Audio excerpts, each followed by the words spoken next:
जैसा कि हम सभी जानते हैं कि योग तो सदियों से चला आ रहा है। इसे तो किसी ने जाना ही नहीं कब से चला आ रहा है। जब से सूरज चांद है तब से योग है। बड़े बड़े महात्माओं ने योग की शक्तियों को जाना पहचाना।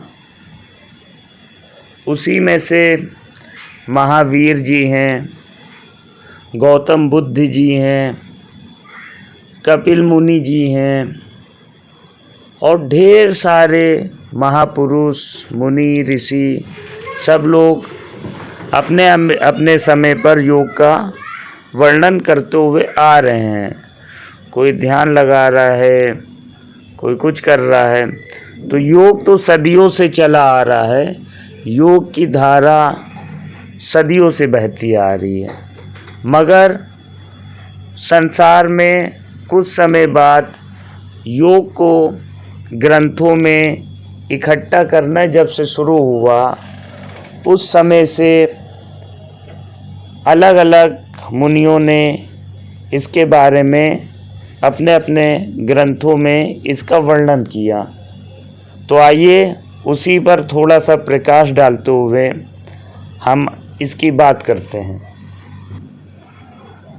पतंजलि मुनि को भले ही योग दर्शन के प्रवर्तक माना जाता हो, परंतु महर्षि पतंजलि कृत योग सूत्र में भी आसन, प्राणायाम, मुद्रा, नेति, धौति, बंध आदि क्रियाएं कहीं भी कोई भी वर्णन नहीं आता है। आज योग के जिन आसन, प्राणायाम, मुद्रा, नीति, धौति, बंध आदि क्रियाओं का प्रचलन योग के नाम पर हो रहा है, उसका मुख्य स्रोत घेरंड संहिता नामक प्राचीन ग्रंथ ही है। कपालभाति में लाभ मिलेंगे।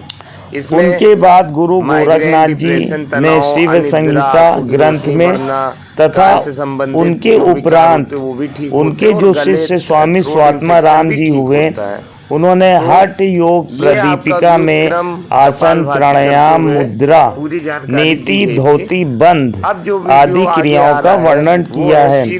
परंतु इन सब आसन, प्राणायाम, मुद्रा, नीति, धौति, बंध आदि क्रियाओं का मुख्य स्रोत यह प्राचीन ग्रंथ घेरंड संहिता ही है। तो इसमें मुंह से पानी घेरंड संहिता में लगभग 350 श्लोक हैं, गले से नीचे जिसमें 7 अध्याय जिसको सप्तदेश कह सकते हैं, ये नाक से पानी जिसमें आगे अभी बताएंगे हम षटकर्म में आसन, मुद्रा, प्रत्याहार, प्राणायाम, ध्यान, समाधि के बारे में पानी इस प्रकार से कैसे क्या हुआ।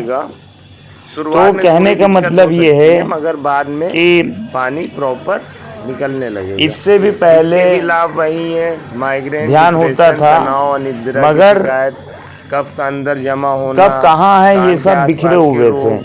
तो इनको जब एक सूत्र में समेटा गया तो उसमें सबसे पहले नाम आता है महर्षि पतंजलि का। मगर जो हम आसन और मुद्रा बंध लगाते हैं, इन सब का वर्णन महर्षि पतंजलि के ग्रंथ में भी नहीं है। तो ये जो वर्णन आता है वो घेरंड संहिता में आता है। अब इसके बारे में आगे चर्चा करते हैं। महर्षि घेरंड ने घटस्थ योग नाम से योग नाम दिया। महर्षि का मत है कि हठ योग के अभ्यास के लिए शरीर का शुद्ध होना, पवित्र होना अत्यंत आवश्यक है। इसके बिना साधना में प्राप्ति नहीं हो सकती। इस शुद्धि को उन्होंने हार्ट शुद्धि का नाम दिया। अब प्रश्न यहाँ उठता है कि हार्ट शुद्धि से क्या आशय है, यह शुद्धि किस प्रकार होती है। हार्ट शुद्धि का अर्थ यहाँ शारीरिक शुद्धता, शारीरिक पवित्रता से नहीं, वरन शरीर शुद्धि के द्वारा आत्म शुद्धि करना है। इसको स्पष्ट करते हुए महर्षि घेरंड जी कहते हैं कि जैसे मिट्टी के कच्चे हाट मतलब घड़ा, मिट्टी के कच्चे घड़े में जल भर दिया जाए तो वह गलकर नष्ट हो जाता है, किंतु यदि घड़े को पकाकर जल भरे तो ना तो वो गलेगा और ना तो वो नष्ट होगा। इसी प्रकार जीव मनुष्य प्राणी के अपरिपक्व के विषय में समझना चाहिए। उन्होंने उसी मनुष्य की या तो जीव की तुलना उस कच्चे या तो पके हुए घड़े से कर दी है। यह शरीर योग अग्नि के द्वारा ही पका हुआ हो सकता है, मतलब पक सकता है, परिपक्व हो सकता है। अतः शरीर को परिपक्व बनाने के लिए योग अभ्यास आवश्यक है। योग के निरंतर अभ्यास से जो ऊर्जा उत्पन्न होती है उसे योग अग्नि या योग का तेज कहा जाता है। इस योग शक्ति रूप अग्नि से शरीर के विकार तो दूर होते ही साथ ही हमें मन एवं अंतःकरण की शुद्धि भी प्राप्त होती है, क्योंकि शरीर, मन, अंतःकरण तीनों एक दूसरे से संबंधित हैं। जिस व्यक्ति का शरीर शुद्ध होता है उसका मन भी शुद्ध होता है, और जिसका मन शुद्ध होता है उसकी भावनाएं भी अच्छी होती हैं, अर्थात बुद्धि विवेकपूर्ण निर्णय लेती है, अहंकार का शमन होता है और चित्त के संस्कारों का क्षय होता है। इसी आत्म शुद्धि को महर्षि घेरंड ने हाट शुद्धि कहा है। इस हाट शुद्धि के लिए जिन साधनों का वर्णन किया गया है उन्हें ही सप्त साधन कहते हैं। अतः हम कह सकते हैं कि हाट शुद्धि के लिए अपनाए जाने वाले 7 साधनों जैसे शोधन, दृढ़ता, स्थैर्य, धैर्य, लालच, प्रत्यक्ष, निर्लिप्तता को सप्त साधन के नाम से अभिहित किया जाता है।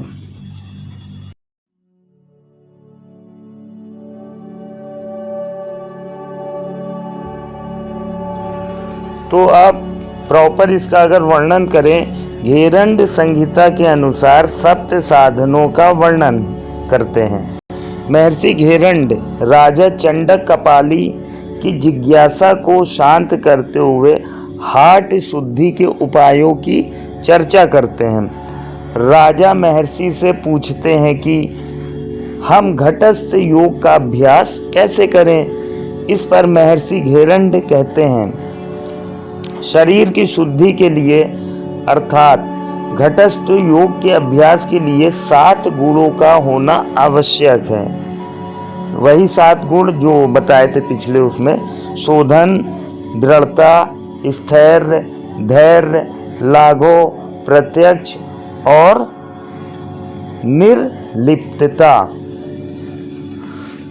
तो इसके बारे में अगर आगे हम विस्तृत इसका विवेचन करें, इसके बारे में वर्णन करें तो शोधनम शरीर से बाहर निकाल दिया। शोधन का सामान्य अर्थ है शुद्धिकरण, पवित्रीकरण, किंतु प्रश्न यहाँ है कि यहाँ शुद्धि किसकी हो। महर्षि घेरंड ने यहाँ जिस शुद्धि की बात की है वह शरीर की भी है, मन की भी है और अंतःकरण की भी, अर्थात शरीर और मन का विकार रहित होना, बुद्धि का विवेकशील होना, अहंकार का नाश तथा चित्त के मलों का नाश ही शोधन है। दूसरे नंबर पर दृढ़ता की बात आती है। तो सप्त साधनों में इसका दूसरा स्थान दृढ़ता का है। सामान्यतः दृढ़ता से आशय शारीरिक बल से लिया जाता है, किंतु घटस्थ योग के संदर्भ में दृढ़ता से आशय प्रचंड संकल्प शक्ति से है। लक्ष्य प्राप्ति होने तक धैर्य पूर्वक निरंतर नियमित अभ्यास करते रहना दृढ़ता का लक्षण है। दूसरे शब्दों में आदर्शों से समझौता ना करना अथवा अचल निष्ठा का नाम ही दृढ़ता है। अतः स्पष्ट है कि आत्म शुद्धि के लिए साधक को न केवल शारीरिक बल्कि मानसिक, वैचारिक एवं भावनात्मक रूप से भी अत्यंत दृढ़ होना आवश्यक है।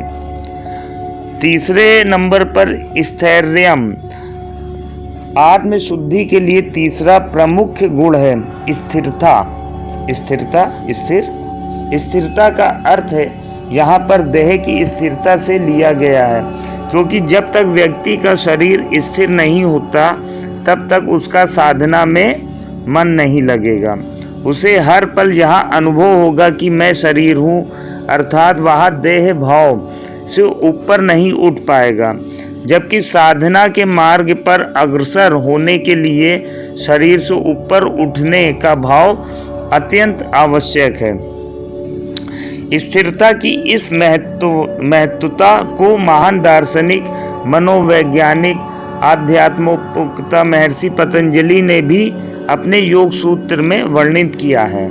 अब यहाँ पर उनकी भी चर्चा है महर्षि पतंजलि की। उन्होंने आसन के संदर्भ में इसका वर्णन करते हुए कहा है स्थिर सुखम आसनम। तो पतंजलि योग सूत्र के साधन पाठ 46 में है ये। अर्थात स्थिरता पूर्वक सुख पूर्वक बैठने का नाम आसन है।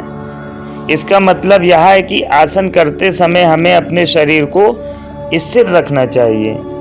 किसी प्रकार का तनाव, खिंचाव महसूस नहीं होने देना चाहिए, क्योंकि स्थिरता के अभाव में हमारा मन साधना में एकाग्र नहीं होगा। अतः सहज भाव से आसन करने चाहिए। मगर यहाँ पर जो मेरा मत है वो एक ही आसन की बात कर रहे हैं महर्षि पतंजलि। स्थिर मतलब जैसे पद्मासन हो गया या किसी भी एक आसन में स्थिरता पूर्वक बैठिए। और क्योंकि उनके अष्टांग योग में धारणा, ध्यान, समाधि अंतिम उसमें आता है, तो जब तक आप स्थिरता पूर्वक बैठेंगे नहीं किसी भी एक आसन में, या तो उसकी आप सिद्धि नहीं प्राप्त करेंगे, तब तक आप ध्यान की तरफ आगे नहीं बढ़ पाएंगे। तो ये मेरा मत है। इसी में घेरन संहिता में अगर आगे बात करें तो धैर्यम चौथा गुण है, यानी धैर्य। यह एक मानसिक गुण है। धैर्य का अर्थ है परिस्थितियों से अप्रभावित रहना, अर्थात स्थिति प्रतिकूल होने पर भी उद्विग्न ना होना। मतलब आपको घबराना नहीं है, धैर्य रखना है। ज़्यादा आपको उग्र रूप नहीं धारण करना। सहनशीलता बरकरार रखना और चुनौतियों का डटकर मुकाबला करना। जब मन में किसी प्रकार का विकार नहीं रहता तब मानसिक क्षमता प्रखर होती है, खुलती है और धैर्य का गुण विकसित होता है।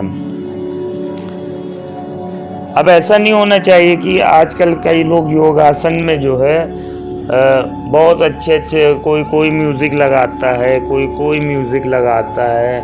अब म्यूज़िक मिक्स होके योग होने लगा है। तो अब क्यों हो रहा है, क्या कारण है? मतलब अपना जो है धैर्य संयम लोग खोते हुए जो है मनोरंजन के रूप में अब योग करने लगे हैं। तो ये अब कौन सा योग है, ये तो अब भगवान जाने।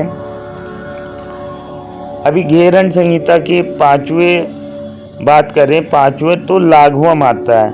हठ योग के साधक के लिए पांचवा आवश्यक गुण है लाघवता, अर्थात हल्कापन।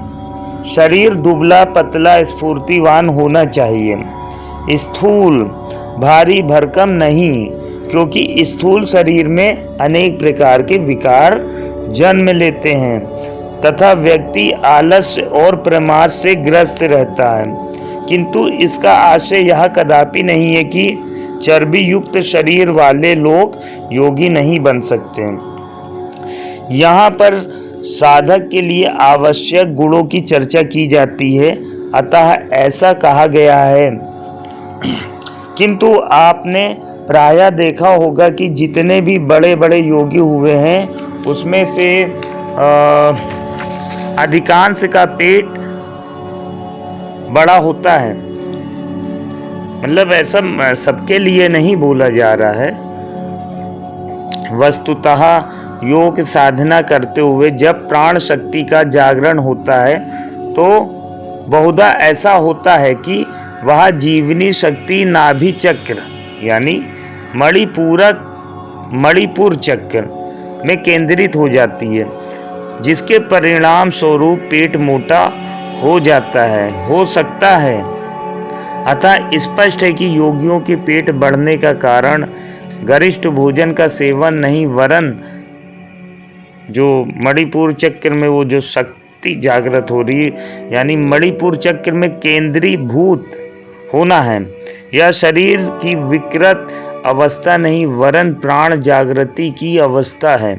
किंतु योग अभ्यास प्रारंभ करने की स्थिति में शरीर हल्का अर्थात दुबला पतला होना चाहिए, और जब तक ये मणिपुर चक्र में शक्ति केंद्र बिंदु पर जागृत नहीं होती है, तो मेरा ये मानना है कि जब योग करते और ये सारी शुद्धि क्रियाएं ये किरण संगीता के अनुसार हम चलते हैं, तो शरीर शुरुआत में दुबला पतला होता रहता है, यानी आप सही क्रिया में जा रहे हैं, सही जगह पर जा रहे हैं।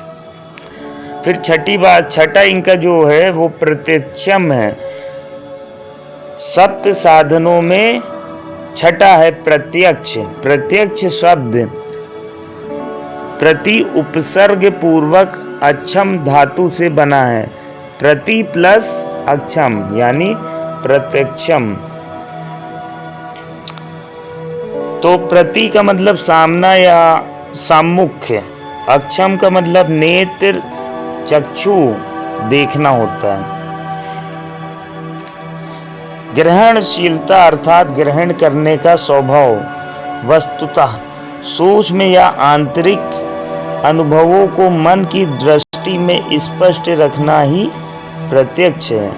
प्रत्यक्ष एक अनुभव की अवस्था है जिसमें साधक एक आंतरिक अनुभव को देखता है, अनुभव करता है और उसी में अपने आप को स्थित करता है।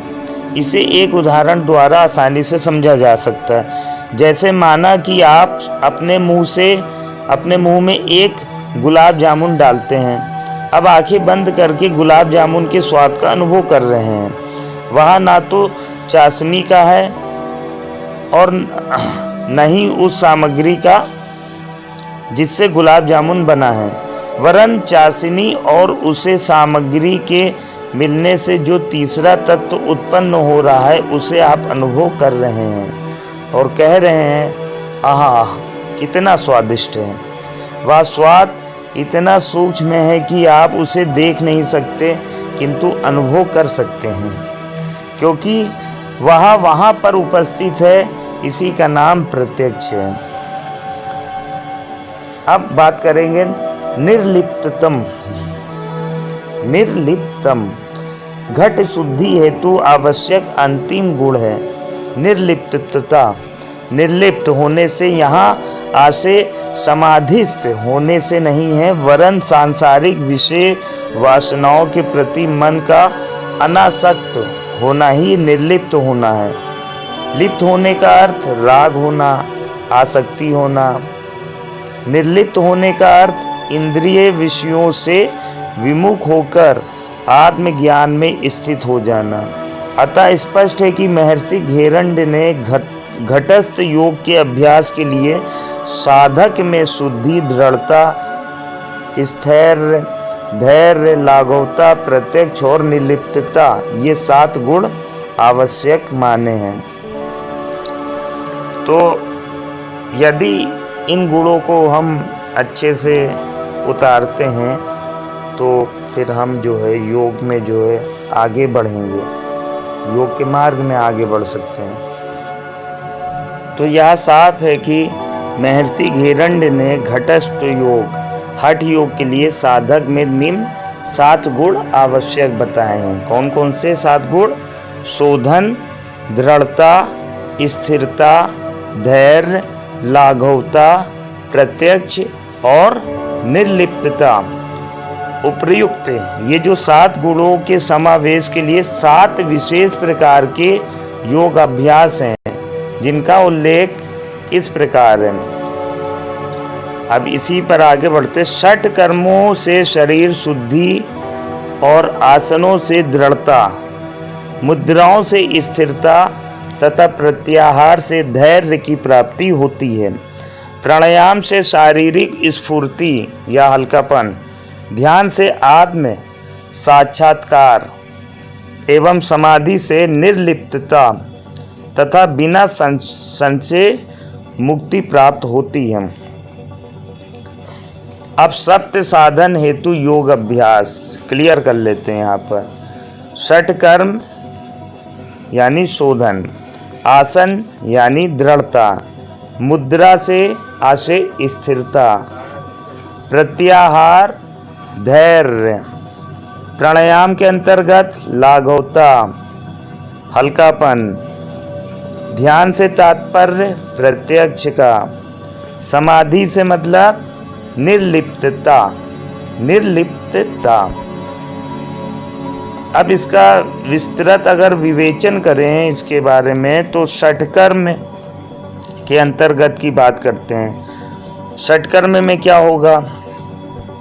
जिस प्रकार आयुर्वेद में पंचकर्म विज्ञान है, उसी प्रकार हठ योग में षट कर्मों का विकास हुआ है। इन क्रियाओं का प्रयोग देह की आंतरिक शुद्धि के लिए किया जाता है। योग साधना और विशेष रूप से प्राणायाम के अभ्यास के लिए शरीर का आंतरिक रूप से शुद्ध होना प्रमुख रूप से नाड़ी संस्थान की शुद्धि अत्यंत आवश्यक है। ऐसा माना जाता है कि षटकर्म शरीर शोधक, उत्थापक और विचित्र गुण संस्थापक है। वस्तुतः आयुर्वेदीय पंचकर्म से प्रेरित होकर ही हठ यौगिक षट कर्मों का विकास हुआ है। आयुर्वेदीय पंचकर्मों को प्रमुखता रुग्णावस्था में प्रयुक्त किया जाता है। अतः इनमें शुद्धि क्रियाओं के साथ साथ उपयुक्त यंत्रों, मशीनों, मतलब कई चीज हो गई यंत्र में, एवं औषधियों का भी प्रयोग किया जाता है पंचकर्म में। मगर किंतु हठ योग के षट कर्म प्रधानता स्वस्थ साधकों के लिए है तथा साधना के रूप में है। इसलिए इनमें बहुत अधिक यंत्रों और औषधियों का कोई ऐसा कुछ नहीं मिलता है, मतलब इस पे बल नहीं है, बल दिया ही नहीं गया है। जैसा कि ऊपर पहले ही स्पष्ट किया जा चुका है कि षट कर्मों का मुख्य उद्देश्य काया शोधन है। अतः प्रदीपिका कार योगींद्र स्वात्मा राम सूरी के अनुसार, इसको हिंदी में ही वर्णन कर देते हैं, स्थूलता और कफ जिसे अधिक हो, अगर किसी को ऐसा कुछ शरीर में अधिकता अगर किसी के आ गई है, 3 दोष होते वात पित्त कफ, जिसमें स्थूलता और कफ जिसे अधिक हो उसे पहले 6 शोधन क्रियाएं करनी चाहिए। अभी उन क्रियाओं के नाम भी बताते हैं। किंतु जिनमें त्रिदोषों यानी वात पित्त कफ की समानता हो, उन्हें इन क्रियाओं के अभ्यास की विशेष आवश्यकता नहीं है। मगर आज के सांसारिक युग में आवश्यकता है, क्योंकि वात पित्त कफ सबका बिगड़ा हुआ है। अतः स्पष्ट है कि षट कर्मों का अभ्यास प्रतिदिन करने की आवश्यकता नहीं है, किंतु कभी कभी करते रहना चाहिए, जिससे कि स्फूर्ति और आंतरिक स्वच्छता बनी रहे। अब इन 6 कर्मों की, जो षट कर्मों की बात हो रही है, घेरन संहिता में अगर इसका स्टेप बाय स्टेप बात करें तो सबसे पहले आता है पहले नंबर पर धोती, फिर आता बस्ती, फिर नेति, नौली, नौली को लौलिकी भी कहते हैं, फिर त्राटक, कपालभाति। इन षट कर्मों के अभ्यासों से हम विकारों को दूर करके शरीर को स्वच्छ, निर्मल और दीर्घायु बना सकते हैं। अब वेदों उपनिषदों में भी अनेक स्थानों पर इसकी चर्चा है, जोड़ा गया है, तो इतना उस पे नहीं जाते हैं। अब ये जो 6 कर्म है षट कर्म, इसके बारे में थोड़ा सा चर्चा कर लेते। तो सबसे पहले नंबर पर धोती की बात करें तो षट कर्मों में प्रथम शुद्धि क्रिया धोती है। यह हमारे आमाशय, पेट के आसपास और आहार नली, आहार नाल की सफाई का कार्य करती है। यह सफाई पानी से, वायु से एवं कपड़े यानी 3 प्रकार से की जाती है। लाभ धोती के अभ्यास से पाचन संस्थान से संबद्ध मतलब पाचन संस्थान जो होता है इससे संबद्ध जो भी रोग जैसे कब्ज हो गया, अपच हो गया, अम्ल पित्त हो गया दूर होते हैं। अब इसके भी कई प्रकार होते हैं धोती के, जैसे भेद धोती के निम्न 4 भेद, जिसमें से पहले नंबर पर आता अंत धोती, फिर दंत धोती, फिर हृदय धोती, फिर मूल शोधन। अब पुनः अंत धोती के भी 4 प्रकार होते हैं, जैसे वातसार अंत धोती, फिर वारीसार अंत धोती, फिर अग्निसार अंत धोती। तो इस प्रकार से ये सब चलता रहता है। अब इसमें बहिष्कृत अंत धोती जो चौथा प्रकार है, बहिष्कृत अंत धोती। अब इसके बाद अगर बात करें दंत धोती के 5 भेद हैं। कौन कौन से? पहला दंत मूल, दूसरा जिह्वा मूल, तीसरा कर्ण रंध्र 2, फिर मतलब इसमें 2 पार्ट हो गए कर्ण रंध्र में, फिर जो कपाल रंध्र। अब हृदय धोती के 3 भेद किए गए हैं। पहला दंड धोती, दूसरा है वमन धोती, तीसरा है वस्त्र धोती। अब चौथा नंबर की बात करें मूल शोधन की, जो शुरुआत में धोती के भेद में चौथा नंबर आया था मूल शोधन। तो मूल शोधन को गणेश क्रिया के नाम से भी जाना जाता है। तो ये तो बात हो गई धोती की। अब वस्ती की बात करें, वस्ती द्वितीय शुद्धि क्रिया है, यहाँ एनिमा की भांति ही कार्य करती है। वस्ती बड़ी आंत को धोने एवं स्वच्छ करने की एक सरल प्रक्रिया है। इसमें गुदा द्वार से जल या वायु को खींचकर बड़ी आंत में रखा जाता है और कुछ समय बाद उसका निष्कासन कर दिया जाता है। अब वस्ती के भेद की बात करें तो 2 भेद, जल बस्ती, स्थल बस्ती। अब इसके लाभ की बात करें तो बड़ी आंत की सफाई की सबसे अच्छी विधि है ये। तो कोई अगर कुछ ऐसी समस्या होती तो उसको हम लोग कहते हैं शुद्धिकारक क्रिया करने को। इसी वजह से उसकी शरीर की सफाई होती है, छोटी आंत की सफाई होती, बड़ी आंत की सफाई होती। और अगर पंचकर्म की बात करें तो इसमें भी डिटॉक्सिफिकेशन बहुत अच्छा होता है। घी चिकित्सा बहुत अच्छी मानी गई है। तो जठनाग्नि की प्रदीप्ति, कब्ज, अपच, अम्ल पित्त इत्यादि पाचन संस्थान से संबद्ध जो भी रोग होते हैं उसमें जो है वस्ती चिकित्सा लाभकारी होती है। इसके बाद तीसरे नंबर पर आती नेति, तीसरी शुद्धि क्रिया है। नाक हो गया, कान हो गया, गले की सफाई की बात करें तो ये सारी जो सफाई होती है ये नेति क्रिया से होती है। विधि जल नेति में एक नासिका से पानी अंदर डाला जाता है और दूसरे से बाहर निकाला जाता है। अब नेति के भेद देख लेते हैं। इसके भी अनेक भेद होते हैं, जैसे जल नेति, रबड़ नेति, फिर सूत्र नेति। लाभ की बात करें तो साइनोसाइटिस, माइग्रेन, अग्र ललाट में दर्द, माथे पर, आँखों का थकना, आँखों में जलन एवं पानी आना, कान की समस्या, गले से जो भी संबंधित रोग होते हैं उसमें लाभकारी होता है। फिर चौथी क्रिया की बात करें तो उसमें आता है नौली। इसे लौलिकी के नाम से भी जाना जाता है। इस क्रिया के अभ्यास से जो अपना उदर भाग होता है उसकी मालिश होती है, यानी इसकी कार्य क्षमता जो होती है और बढ़ जाती है, मजबूती आ जाती है। नौली के भी 4 भेद होते हैं। सामान्य या तो मध्य नौली, फिर वाम नौली होता है, फिर दक्षिण नौली होता है, और एक चौथा होता है भ्रमर नौली या केवल नौली।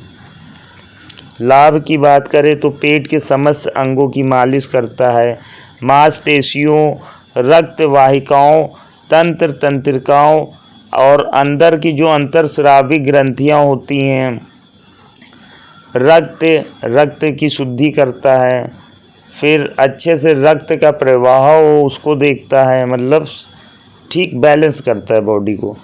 संपूर्ण शरीर के भीतर प्राण शक्ति का नया संचार करता है।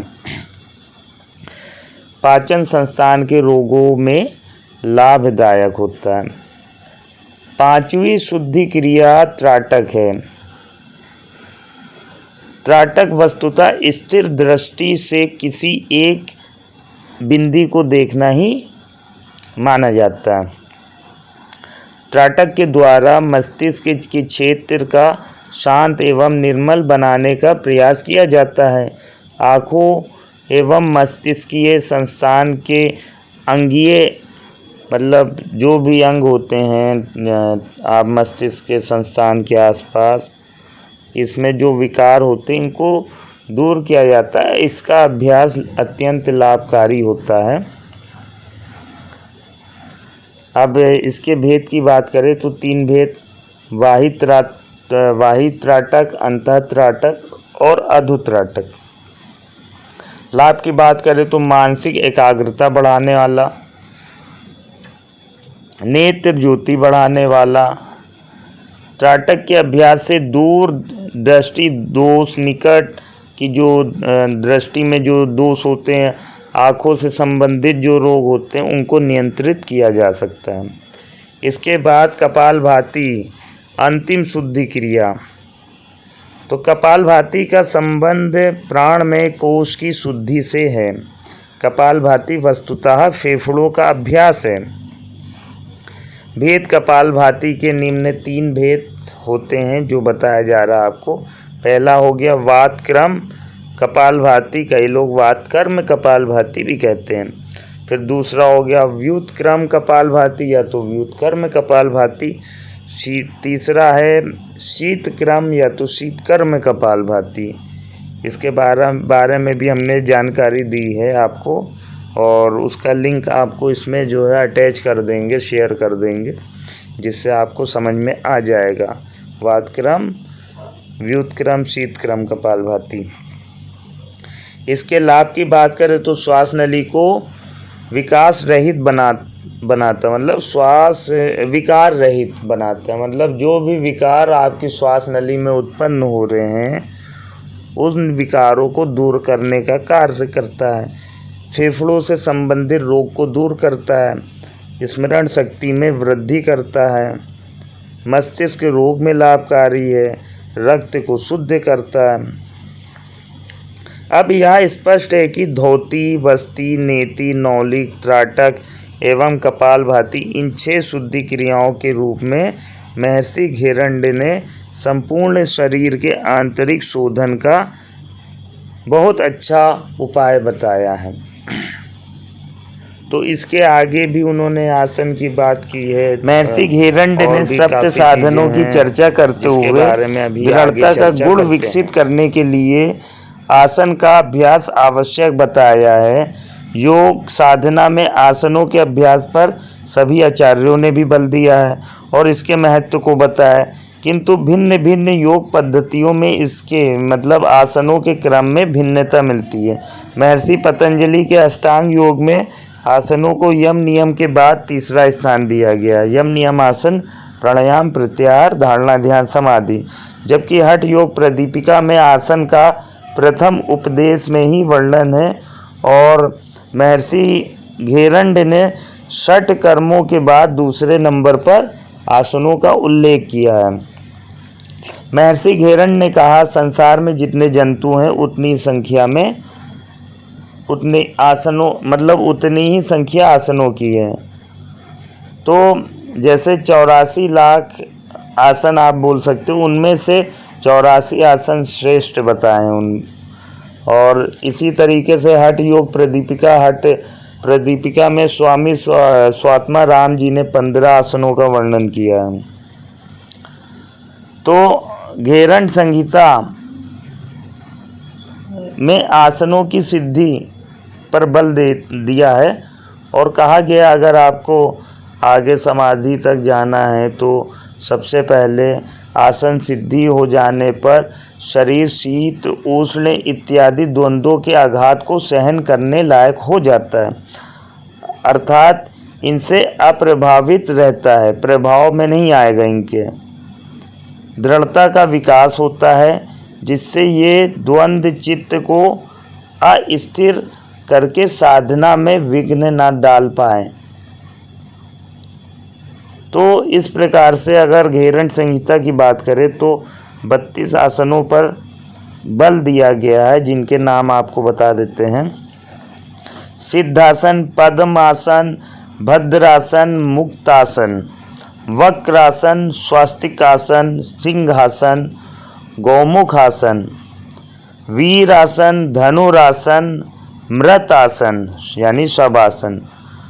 12वें नंबर पर गुप्त आसन, 13वां मत्स्य आसन, फिर आता है मत्स्येंद्रासन, गोरक्ष आसन, 16वां पश्चिम उत्तानासन, उत्कट आसन 17वां, 18वें पर संकट आसन, 19 मयूर आसन, 20 कुक्कुट आसन, 21 कुर्मासन, 22 उपतान कुर्मासन, 23 मंडूक आसन, 24 उपतान मंडूक आसन, 25 वृक्षासन, 26 गरुड़ आसन, 27 वृक्षासन, 28 शलभासन, 29 मकर आसन, 30 उष्ट्रासन, 31 भुजंगासन, 32 योगासन।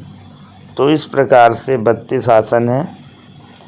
योग आसन करते समय शरीर को विभिन्न प्रकार की स्थितियों में इस प्रकार रखते हैं कि शरीर के सभी संस्थान मुख्य रूप से तंत्रिका तंत्र और अंतःस्रावी संस्थान सुचारू रूप से कार्य करते हुए शरीर और मन दोनों को स्वस्थ बना सके। वास्तव में योग आसन एक ऐसी पद्धति है जिसके माध्यम से शारीरिक, मानसिक, भावनात्मक एवं आध्यात्मिक विकास, वृद्धावस्था ताकि रोग निवारण, स्वास्थ्य संवर्धन, जो कि योग का अभीष्ट प्रभाव है, सुगमता से प्राप्त किया जा सकता है। तो इस प्रकार से किसी योग गुरु के द्वारा आप आसनों को सीख सकते हैं।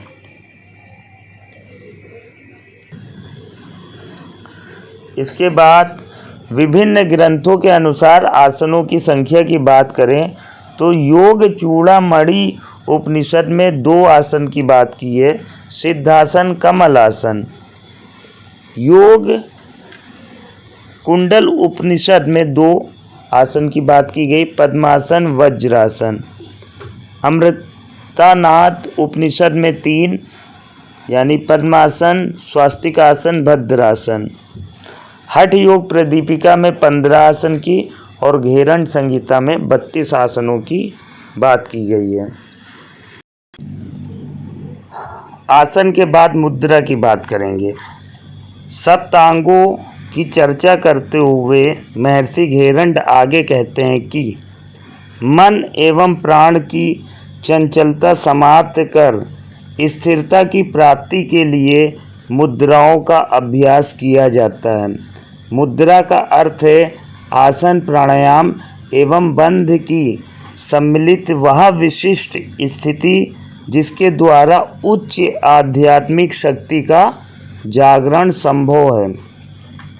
मुद्राएं अनेक प्रकार की होती हैं, जैसे कि ज्ञान मुद्रा, चिन्ह मुद्रा, सांभवी मुद्रा, योग मुद्रा, काकी मुद्रा, पाशनी मुद्रा, विपरीत करणी मुद्रा इत्यादि।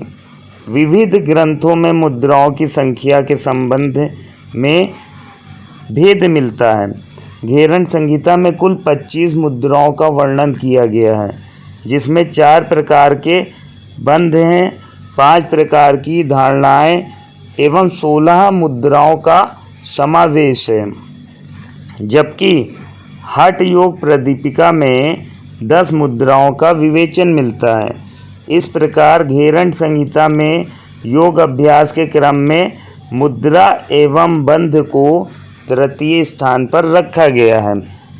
घेरंड संहिता के अनुसार 25 मुद्राओं के नाम इस प्रकार हैं, जैसे 4 बंध, मूल बंध, जालंधर बंध, उड्डयन बंध, फिर महाबंध।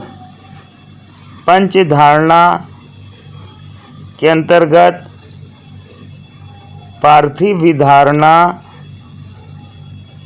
आम्भसी धारणा, आग्नेयी धारणा, वायवीय धारणा, आकाशी धारणा। अब 16 मुद्राओं की बात करें तो महामुद्रा, नभो मुद्रा 2 नंबर पे, तीसरे नंबर पे खेचरी मुद्रा, चौथे नंबर पर महाभेद मुद्रा, 5वें पर विपरीत मुद्रा, 6ठा योनि मुद्रा, 7वां वज्रोणी मुद्रा, 8वां शक्ति चालिनी, फिर 9वां तड़ागी मुद्रा, 10वां मांडुकी मुद्रा, फिर आता सांभवी मुद्रा, अश्विनी मुद्रा, पाशनी मुद्रा, काकी मुद्रा, 15वें नंबर पर मातडिनी मुद्रा और 16वां है भुजंगिनी मुद्रा। तो इस प्रकार से मुद्राओं की बात कही गई है। आगे की बात करें तो मुद्रा के बाद अगला अभ्यास प्रत्याहार का है, जिसका घेरंड संहिता के अनुसार 4था स्थान है। प्रत्याहार का अभिप्राय है इंद्रियों को बाहर के विषयों से हटाकर अंतर्मुखी बनाना। प्रत्याहार के निरंतर अभ्यास से मन की चंचलता समाप्त होकर मानसिक धैर्य की प्राप्ति होती है। तो आजकल जो लोग योग में बहुत सारा म्यूज़िक भजन बाहर का एंजॉय करके योग को आगे जो है उसका जो है प्रचार कर रहे हैं, ये सब गलत चीज़ें हैं। अभी आप इसमें प्रत्याहार की बात करें तो बाह्य विषय से आपको हटना है और अंतर्मुखी बनना है। अब प्रत्याहार के बाद प्राणायाम की बात करेंगे। प्राणायाम हठ योग का एक महत्वपूर्ण अंग है, जिसे महर्षि घेरंड ने योग साधना में 5वां स्थान प्रदान किया है। प्राणायाम मात्र श्वास प्रश्वास का व्यायाम नहीं, बल्कि प्राण मूलक प्रक्रिया है, जिसका मस्तिष्क, सुषुम्ना तथा नाड़ी विज्ञान से गहरा संबंध है। वस्तुतः जीवनी शक्ति का नियमन ही प्राणायाम है। महर्षि पतंजलि ने प्राणायाम को परिभाषित अपने हिसाब से उन्होंने किया है, और उनके भी ग्रंथ में प्राणायाम मिलता है। यम, नियम, आसन, प्राणायाम, प्रत्याहार, धारणा, ध्यान, समाधि, यहाँ पर भी मिल रहा है। तो महर्षि पतंजलि के अनुसार आसन के स्थिर होने पर श्वास प्रश्वास की गति का रुकना ही प्राणायाम है। अब जब तक शरीर में वायु विद्यमान है तब तक ही जीवन कहलाता है। अभी हठ योग प्रदीपिका के अनुसार चले तो उसका शरीर से निकल जाना ही मरण है। अतः प्राणायाम का अभ्यास करें। प्राणायाम के अभ्यास से नाड़ियों का मल दूर होकर उनकी शुद्धि हो जाती है तथा शारीरिक स्थूलता कम होकर लाघवता यानी हल्कापन एवं स्फूर्ति आती है। प्राणायाम की महिमा का वर्णन करते हुए हठ योग प्रदीपिका में जो कहा गया है उसका हिंदी में अनुवाद करें तो उचित रीति से प्राणायाम का अभ्यास करने से सभी रोगों का नाश होता है। प्राणायाम के द्वारा हल्केपन की प्राप्ति होती है, स्थूलता को कम किया जाता है। घेरंड संहिता में बोल रहे हैं, प्रश्न संख्या 20।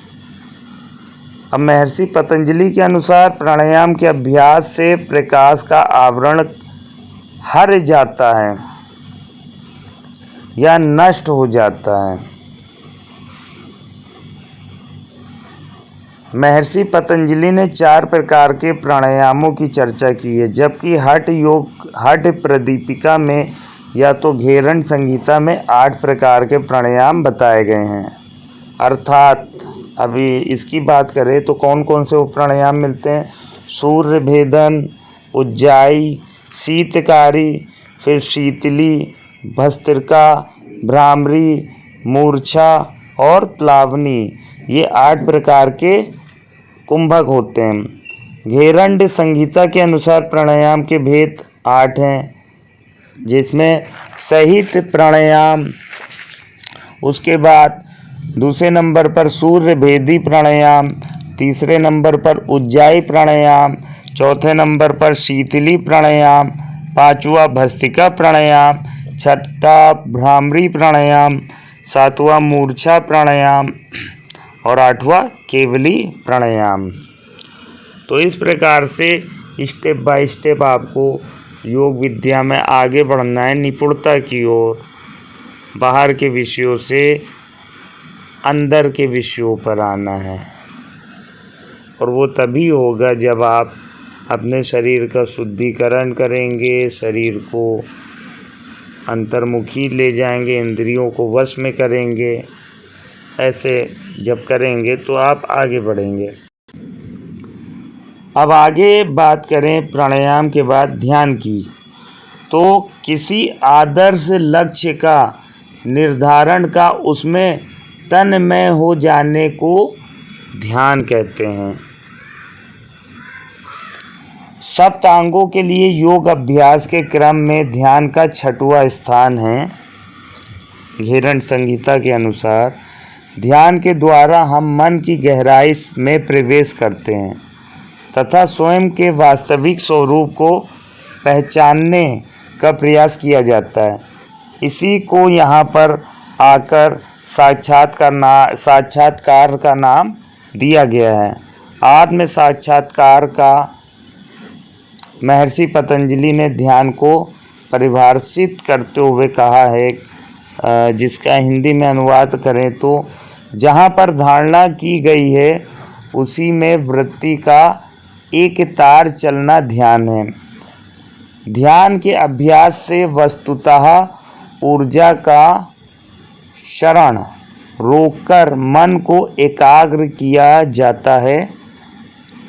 और फिर महर्षि घेरंड ने ध्यान के 3 प्रकार बताए हैं, जिसमें स्थूल ध्यान, ज्योतिर्ध्यान और सूक्ष्म ध्यान के भेद से ध्यान 3 प्रकार का होता है। स्थूल ध्यान वह होता है जिसमें मूर्तिमय इष्ट देव का ध्यान हो। ज्योतिर्मय ध्यान वह है जिसमें तेजोमय ज्योति रूप ब्रह्मेन का चिंतन हो। तथा सूक्ष्म ध्यान उसे कहते हैं जिसमें बिंदु में ब्रह्म कुंडलिनी शक्ति का चिंतन किया जाए। तो 3 भेद जो बताए हैं, जिसमें स्थूल ध्यान मूर्ति में इष्ट देव का ध्यान, ज्योति ध्यान में तेजो में ज्योति रूप ब्रह्म का चिंतन और सूक्ष्म ध्यान में बिंदु में ब्रह्म कुंडलिनी शक्ति का चिंतन। तो इस प्रकार से घेरंड संहिता में ध्यान की बात की जा रही है। ध्यान के बाद समाधि की बात करें तो सप्तांगों की प्राप्ति हेतु किए जाने वाली योग साधनाओं में अंतिम 7वां स्थान समाधि का है घेरंड संहिता के अनुसार। तो इसी में निर्लिप्तता आ जाती है। तो समाधि की अवस्था में जाना है तो पहले आपको ध्यान में जाना पड़ेगा। ध्यान की अवस्था को पार करते ही साधक की समाधि लगनी चालू हो जाती है। साधक वासनाओं में लिप्त नहीं रहता, योगों को भी पार कर जाता है। इसी को निर्लिप्त अवस्था कहते हैं। अब घेरंड संहिता के अनुसार समाधि के भी 6 भेद होते हैं। तो इसमें अगर बात करें इन 6 भेद की, तो ध्यान योग, नाद योग, फिर रसानंद योग, लय सिद्धि योग, शक्ति योग और राज योग। ध्यान योग की समाधि सांभवी मुद्रा से, नाद योग की खेचड़ी मुद्रा से, रसानंद योग की भ्रमरी मुद्रा से, लय सिद्धि योग की योनि मुद्रा से, भक्ति योग की मनोमूर्छा से और राज योग समाधि कुंभक से सिद्ध होती है। घेरंड संहिता के अनुसार समाधि के भेद जो कि अभी हमने बताए, इस प्रकार से आप जो है आप योग को आगे ले जा सकते हैं। योग में आप लयबद्ध हो सकते हैं, अलग अलग तरीके से समाधि की अवस्था में जा सकते हैं। तो ये सारी चीज़ें मिलाकर आपका योग बनता है घेरंड संहिता महर्षि घेरंड जी के अनुसार। तो योग तो सदियों से चला आ रहा है, जिसको अलग अलग ऋषि मुनियों ने, बुद्ध जीवों ने, बहुत लोगों ने अलग अलग तरीके से परिभाषित किया है। तो संसार में ये पहले भी था, आज भी है और आगे भी रहेगा। इसकी धाराएं ऐसी बहती रहेंगी, मगर सही तरीके से अगर आप योग करेंगे, तो योग का पालन करेंगे, सिर्फ आसन से ना तो सिद्धि मिलेगी, ना तो सिर्फ प्राणायाम से। तो प्रॉपर इसका एक स्वरूप है, उस स्वरूप में आपको ढलना होगा, आत्म शुद्धि करना होगा। आजकल जैसा योग चल रहा है कि लोग कहते हैं कि मतलब लोगों को मनोरंजन भी चाहिए, योग भी चाहिए, ध्यान भी लगाना है और जो है चंचलता की ओर भी रहना है। तो ये सब नहीं हो सकता है। तो आज इतना ही, आगे और भी चर्चाएं होती रहेंगी ऐसे।